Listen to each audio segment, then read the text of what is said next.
অনেকদিন কৃষ্ণচন্দ্রকে জব্দ করা হয়নি যে, মনটা তাই কেমন যেন উসকুস উসকুস করছে। সেটা তো গোপালের জন্যে। গোপালই তো মুশকিল আসান হয়ে সব সামলে দেয়। প্রতিবারে সামলে দেয় বলেই কি আর এবারে সামলাতে পারবে? না না না না না, এবার কৃষ্ণচন্দ্র জব্দ হবেই হবে, তবে একটু অন্যরকম ভাবে। আপনার কথাটা তো কেমন অন্যরকম শোনাচ্ছে জাহাপানা। তাহলে তুমি শোনাও। কি জাহাপানা? আমার কত ধনরত্ন আছে সেটা কি তোমার জানা আছে উজির? না জাহাপানা, তবে জানার আগ্রহ আছে বিস্তর। শুধু তোমার কেন, আরো অনেকেরই আগ্রহ আছে শুনলাম, আর সেটা যতক্ষণ না জানা যাচ্ছে ততক্ষণ মনটা কেমন খচখচ খচখচ করে। করে বই কি, এই তো প্রশ্নটা শোনার পর থেকেই আমার মনটাই কেমন একটা উসকুস উসকুস করতে শুরু করে দিয়েছে। আমার হাতে একটা অস্ত্র চলে এসেছে, এবার তাই আমি এমন এক প্যাঁচ কষবো যে কৃষ্ণচন্দ্র মনে মনে কিছুতেই শান্তি পাবে না। আর তাকে অশান্তিতে রাখতে পারলে আমার যে কি শান্তি কি শান্তি, কি বলবো।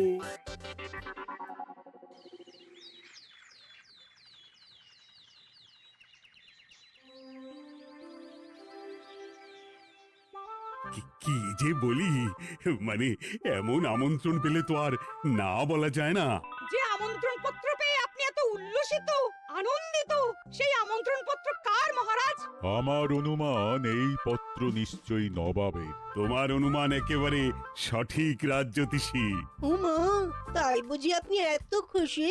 সব দেখে শুনে আমারও তো খুব আগ্রহ জাগছে। সে তো জাগবেই, তবে আগে ভাগেই বলে না দিয়ে আমি দেখছি কার কেমন সব চিন্তা ভাবনা মাথায় আসে। খবর তো একটা আছেই মহারাজ, তবে কথাতেই আছে না, যত হাসি তত কান্না। তাই ভালোর বদলে খারাপটাই মনে আসছে যে বেশি করে। বোঝো ঠেলা, সবকিছুতেই খালি ঘেঁটে দেওয়া। সত্যি গোপাল, আজকাল যেন সবাইতেই তুমি নেতিবাচক কথা বলো। এটাই তো গোপালের স্বভাব মহারাজ। সে যাই হোক, গোপালের অকর্মণ্যতা টের পেয়েই বোধ হয় নবাব শুধু আমাকে আর মন্ত্রীকে মুর্শিদাবাদে যাওয়ার নিমন্ত্রণ করেছেন। বেশ তো, ঘুরে আসুন না তবে, শুভস্য শীঘ্রম। তবে দরকার পড়লে এই ভাঙা কুলো গোপালকেই দরকারে লাগবে, কথাটা যেন খেয়াল থাকে মন্ত্রী মশাই।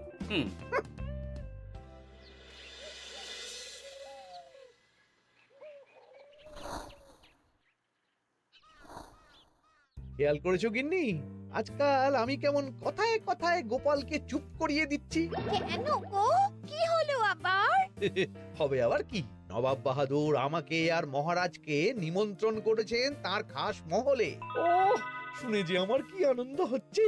ও, তাহলে এই ব্যাপার। আস্তে গিন্নি আস্তে, নবাবের ধন সম্পদ দেখার শখ মহারাজের অনেক দিনের। আমি শুনেছি নবাবের ওই খাস মহলের ভেতরেই নবাবের গুপ্ত কক্ষ আছে, যেখানে নবাব হীরা জহরত এসব রাখেন। একা তো সেখানে যাওয়া যাবে না, তাই এই মহারাজকে নিয়ে তুমি মুর্শিদাবাদে যাবে? শুধু যাবো তাই নয়, নবাবের গুণকীর্তন করে তার মেজাজ এমন ভালো করব যে নবাব সেখান থেকে কিছু দান খয়রাত করে ফেলবেন আমাকে। তাই নাকি? তবে নয়তো কি, গোপাল তো খেতে পাবেই না, গন্ধও শুঁকতে পারবে না। তুমি তো বারবারই চেষ্টা করো গোপালকে সরিয়ে দিয়ে বাজিমাত করতে, কিন্তু শেষ পর্যন্ত চিৎপাত হয়ে যাও। গোপালই তো তখন উদ্ধার করে, সেটা তোমার খেয়াল আছে তো? আমার মাঝে মাঝে সন্দেহ হয় গিন্নি, তুমি তলায় তলায় দল বদল করে গোপালের দলে চলে যাওনি তো?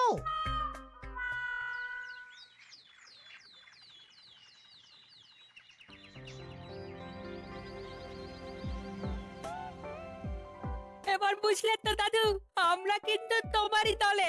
ঝালে ঝোলে অম্বলে সব সময় তোমার সঙ্গে সঙ্গে থাকি। তাই যখনই পাই তখনই তোমাকে সেবা করার সুযোগ হাতছাড়া করতে চাই না, কি বুঝলে? তাই বলে পড়া ছেড়ে তোরা এখন দাদুকে হাওয়া করছিস? তুমি বুঝবে না দিদা, দাদুকে শুতে বসতে হাতে রাখলে লাভ আছে।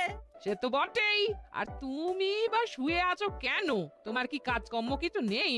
পড়ে পাওয়া 14 আনা ছুটি কাজে লাগিয়ে কদিন ভাবছি দিব্যি গায়ে হাওয়া লাগাবো, বুঝলে গিন্নি? আর আমরা এসে সেটাই করে দিচ্ছি। সে তো দেখতেই পাচ্ছি। তা ছুটিটা কি সে শুনি? ওদিকে মহারাজ আর মন্ত্রীমশাই নবাবের কাছে গেছেন, তাই এদিকে আমি শুয়ে পড়েছি, এই আর কি। কথাতেই তো আছে, চাষি গেল ঘর, লাঙল তুলে ধর, তাই না গিন্নি? কথায় কথায় দাদু ভালোই দিয়েছে। কোথায় মহারাজ তোমাকে সঙ্গে করে নিয়ে যায়নি বলে তোমার আফসোস হবে তা নয়, উল্টে তুমি শুয়ে শুয়ে হাওয়া খাচ্ছ। আমার মন বলছে শুধু আমি নয়, নবাবও বাজাচ্ছেন ওদিকে। মহারাজ আর মন্ত্রীমশাইকে ঘটা করে কি আর এমনি এমনি ডেকে নিয়ে গেছেন সেখানে? হ্যাঁ?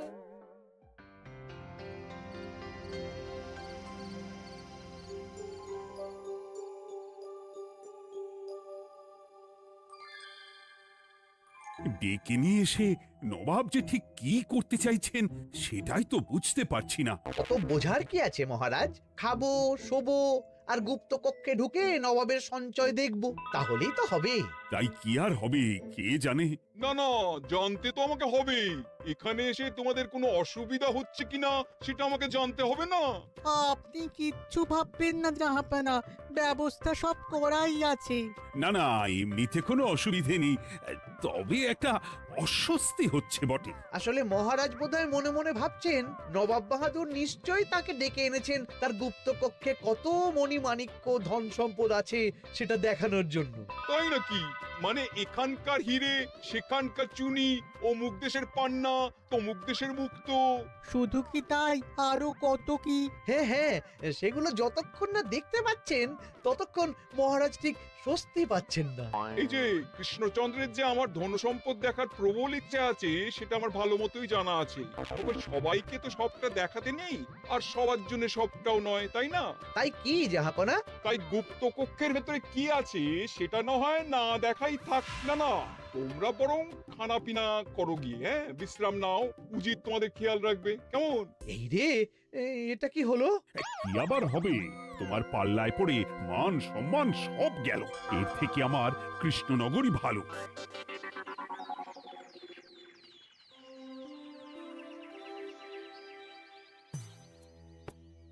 মুর্শিদাবাদ থেকে ফিরে আসার পর থেকেই কেমন থমথমে মুখ করে বসে আছেন মহারাজ। ব্যাপারটা কি? হাতির যত্ন কেমন হলো মহারাজ? কোনো ত্রুটি ছিল নাকি? না না, তেমন কিছু নয়, তবে যে উদ্দেশ্যে নবাবের কাছে যাওয়া সেটাই তো সফল হলো না। গুপ্ত কক্ষে ঠিক কি কি ছিল সেটাই তো জানা হলো না, তাই না মহারাজ? উদ্দেশ্যটা আসলে কার ছিল সেটা আমি এখন ঠিক বুঝতে পারছি। তোমাকে আর সাফাই দিতে হবে না। সেই বুঝবেন, তবে দেরিতে বুঝবেন। কি আর করা যাবে, ফলে যা হওয়ার তাই হবে। না না, তাই বলে নবাব যেভাবে তার গুপ্ত কক্ষে ঢুকতে না দিয়ে আমাকে অপমান করেছেন সেটা আমি মোটেই মেনে নিতে পারছি না। মহারাজের এই অপমানের শোধ তুলতে পারে একমাত্র গোপাল, আমি নিশ্চিত। ঠিক বলেছেন, গোপাল যদি দেয় কোনো চাল তাহলেই নবাব হবেন নকল। না না, এর মধ্যে গোপালের ঢোকার কোনো দরকার নেই। এটা মহারাজ আর নবাবের ব্যাপার। তুমি চুপ করো, কে কোথায় ঢুকবে সেটা আমায় দেখতে দাও। এখানে আর দেখার কি আছে মহারাজ? নবাবের মুখের ওপর তো আর কিছু বলা যাবে না। তুমি বলো গোপাল, সুযোগ পেলে তুমি নবাবকে পাল্টা শিক্ষা দিতে পারবে কিনা? সুযোগ পাওয়া যায় না মহারাজ, সুযোগ তৈরি করে নিতে হয়। তাই আমি সুযোগ তৈরিও করব আর তার সদ্ব্যবহার করব। আর এটাও বলে রাখছি, নবাবকে নাকাল করে সুদে আসলে আপনার অপমানের বদলা নিয়ে তবে ছাড়ব।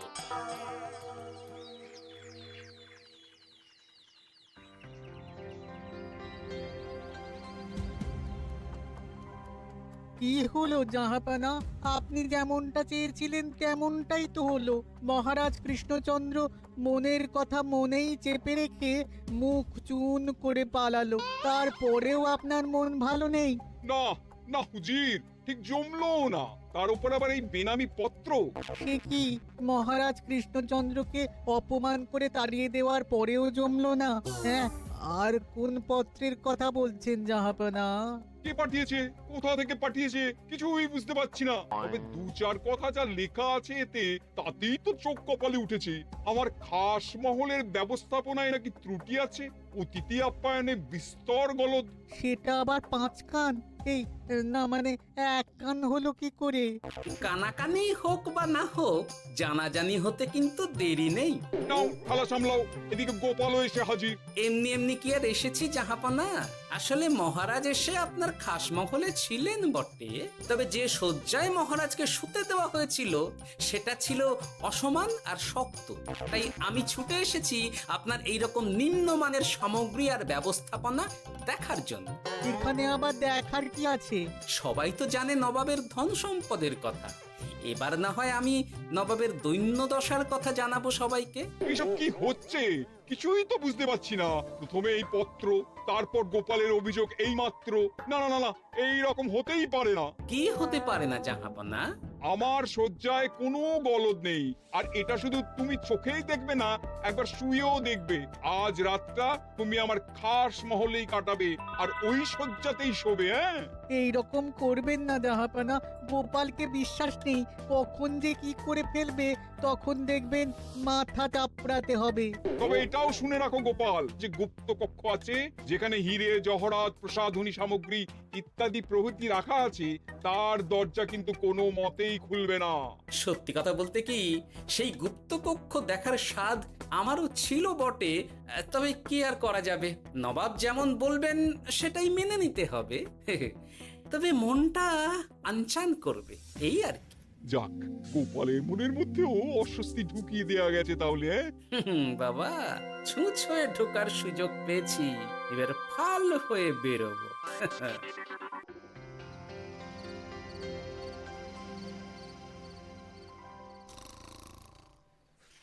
আপনি কিচ্ছু ভাববেন না জাহাপানা, গোপালকে আমি চোখে চোখেই রেখেছি।